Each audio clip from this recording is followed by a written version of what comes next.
નમસ્કાર મિત્રો, આપનું હાર્દિક સ્વાગત છે આપણી યુટ્યુબ ચેનલ હિટ્સ ગુજરાતી જીકેમાં। આજે આપણે આ વિડીયોમાં કેટલાક અગત્યના વનલાઇનર જોવાના છીએ જે આવનારી સ્પર્ધાત્મક પરીક્ષાઓ માટે ખૂબ જ ઉપયોગી છે। વિડીયો શરૂ કરતા પહેલા એક નમ્ર વિનંતી છે કે વિડીયોને લાઇક કરી દો અને ચેનલ ઉપર જો નવા આવ્યા હોય તો ચેનલને સબસ્ક્રાઇબ કરી દો। ચાલો વિડીયો શરૂ કરીએ।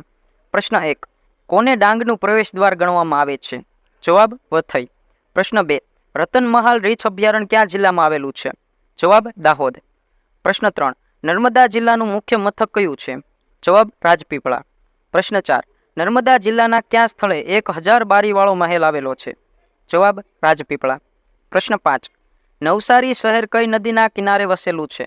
જવાબ પૂર્ણા। પ્રશ્ન 6, પંચમહાલ જિલ્લાનું મુખ્ય મથક કયું છે? જવાબ ગોધરા। પ્રશ્ન 7, ચાંપાનેર નગર વસાવનાર કોણ? જવાબ વનરાજ ચાવડા। પ્રશ્ન 8, દુધિયા, છાસિયા અને તેલિયા તળાવ કઈ જગ્યાએ આવેલા છે? જવાબ પાવાગઢમાં। પ્રશ્ન 9, પંચમહાલ જિલ્લાના કયા સ્થળે ગરમ પાણીના ઝરા જોવા મળે છે? જવાબ ટુવા। પ્રશ્ન 10, પંચમહાલ જિલ્લાના કયા સ્થળે ફિલ્મ સ્ટુડિયો વિકસાવવામાં આવ્યો છે?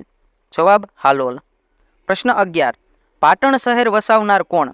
જવાબ વનરાજ ચાવડા, અણહિલ ભરવાડની યાદમાં। પ્રશ્ન 12, પાટણનું મૂળ નામ શું છે? જવાબ અણહિલપુર પાટણ। પ્રશ્ન 13, પાટણમાં આવેલ સહસ્ત્રલિંગ તળાવ કોણે બંધાવ્યું હતું? જવાબ સિદ્ધરાજ જયસિંહે। પ્રશ્ન 14, નવસારી જિલ્લાના કયા સ્થળે વલસાડી શાકમાંથી ફર્નિચર બનાવવાના કારખાના વિકસ્યા છે? જવાબ બિલીમોરા। પ્રશ્ન 15, ગુજરાતનું કયું સ્થળ માતૃશ્રાદ્ધ માટે જાણીતું છે? જવાબ સિદ્ધપુર। પ્રશ્ન 16, શંખેશ્વરનું જૂનું નામ કયું છે? જવાબ શંખપુર। પ્રશ્ન 17, શંખેશ્વરમાં કયું જિનાલય આવેલું છે? જવાબ પાર્શ્વનાથજી।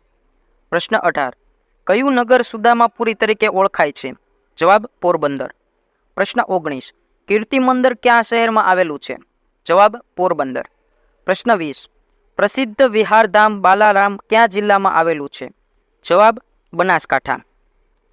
આવા જ ગુજરાતી જનરલ નોલેજના વિડીયો જોવા માટે અત્યારે જ વિડીયોને લાઇક કરી દો અને ચેનલને હજુ સબસ્ક્રાઇબ ન કરી હોય તો ચેનલને સબસ્ક્રાઇબ કરી દો। બાજુમાં આપેલા બેલ નોટિફિકેશનને ઓન કરો અને ઓલ પર સેટ કરી દો, જેથી કરીને અમે જ્યારે નવો વિડીયો અપલોડ કરીએ તો તેની નોટિફિકેશન તમારા સુધી પહોંચતી રહે। અને આ વિડીયોને તમારા મિત્ર વર્તુળમાં પણ શેર કરી દો।